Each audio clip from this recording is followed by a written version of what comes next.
আসসালামু আলাইকুম ওয়া রাহমাতুল্লাহি ওয়া বারাকাতুহু।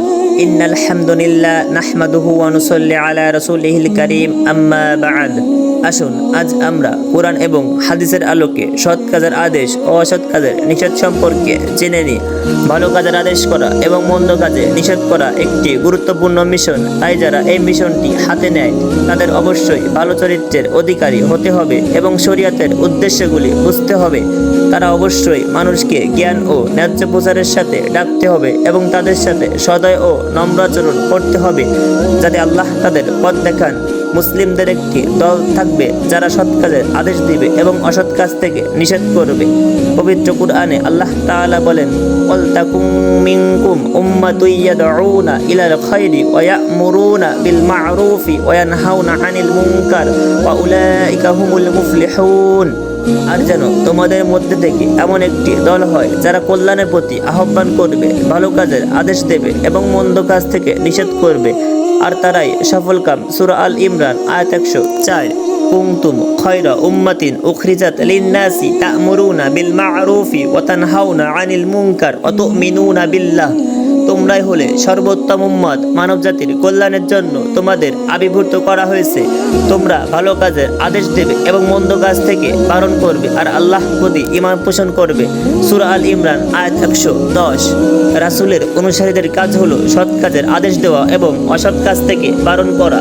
আল্লাযীনা ইয়াত্তাবিউনার রাসূলান নাবিয়্যাল উম্মিয়াল্লাযীনা ইয়াজিদুনাহু মাকতুবান ইনদাহুম ফিত তাওরাতি ওয়াল ইনজিল ইয়া'মুরুহুম বিল মা'রুফি ওয়া ইয়ানহাউনা আনিল মুনকার।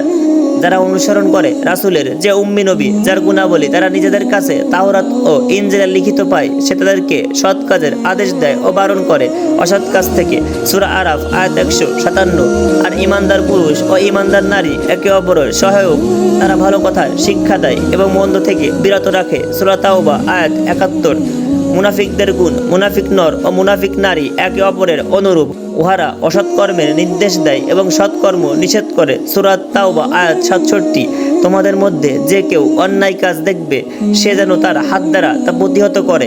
হাত দ্বারা প্রতিহত করতে না পারলে জবান দিয়ে প্রতিবাদ করবে। তাও যদি করতে না পারে তাহলে তার অন্তর দিয়ে সে অন্যায়কে মন্দ মনে করবে। তবে এটি হচ্ছে সবচেয়ে দুর্বল ঈমানের পরিচয়। সহিহ মুসলিম হাদিস নং 49। এমন গুরুত্বপূর্ণ বিধান পালনেও নারীদের ভূমিকা রয়েছে। কুরআনে ইরশাদ হয়েছে, মুমিন পুরুষ ও মুমিন নারী তারা সবাই পরস্পরের বন্ধু ও সহযোগী। তারা ভালো কাজের হুকুম দেয় এবং খারাপ কাজ থেকে বিরত রাখে। সূরা তাওবা আয়াত 71। যারা সৎ কাজের আদেশ ও অসৎ কাজে বাধা দেওয়ার কাজে এগিয়ে আসে না, তাদের নিন্দা করা হয়েছে। পবিত্র কুরআনে ইরশাদ হয়েছে, বনী ইসরাইল যাদের মধ্যে থেকে যারা কুফরের পথ অবলম্বন করেছে তাদের উপর দাউদ ও মরিয়মের পুত্র ঈসা আলাইহিস সালাম মুখ দিয়ে অভিশপ্ত করা হয়েছে, কারণ তারা বিদ্রোহী হয়ে গিয়েছিল এবং বাড়াবাড়ি করতে শুরু করেছিল। তারা পরস্পরকে খারাপ কাজ করা থেকে বিরত রাখা পরিহার করেছিল। তাদের গৃহীত সেই কর্মপদ্ধতি বড়ই জঘন্য ছিল। সূরা মায়েদা আয়াত 78 থেকে 79।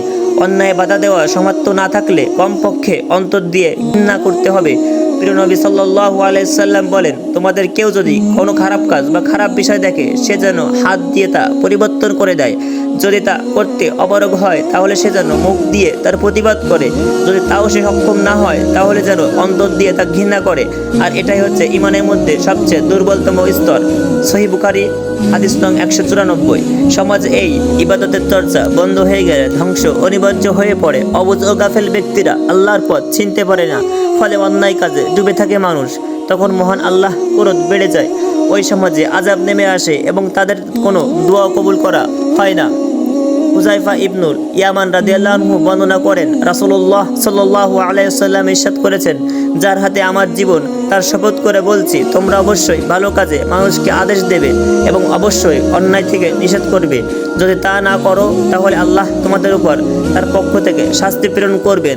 এরপর তোমরা তার নিকট প্রার্থনা করলেও তিনি কবুল করবেন না। তিরমিজি হাদিস নং 2169।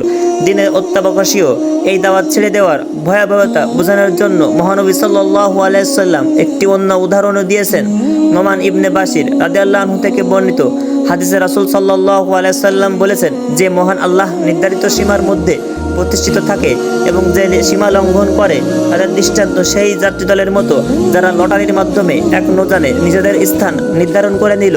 তাদের কেউ স্থান পেল উপর তলায়, আর কেউ স্থান পেল নিচ তলায়। পানির ব্যবস্থা ছিল উপর তলায়, কাজেই নিচের তলার লোকেরা পানি সংগ্রহকালে উপর তলার লোকদের ডিঙ্গিয়ে যেত। তখন নিচ তলার লোকেরা বলল, উপরতলার লোকদের কষ্ট না দিয়ে আমরা যদি নিজেদের অংশে একটি ছিদ্র করে নিই তবেই ভালো হয়। এই অবস্থায় তারা যদি এদের আপন মর্জির উপর ছেড়ে দেয় তাহলে সবাই ধ্বংস হয়ে যাবে, আর যদি তারা এদের হাত ধরে রাখে, বিরত থাকে, তারা এবং সবাই রক্ষা পাবে। বুখারী 2493।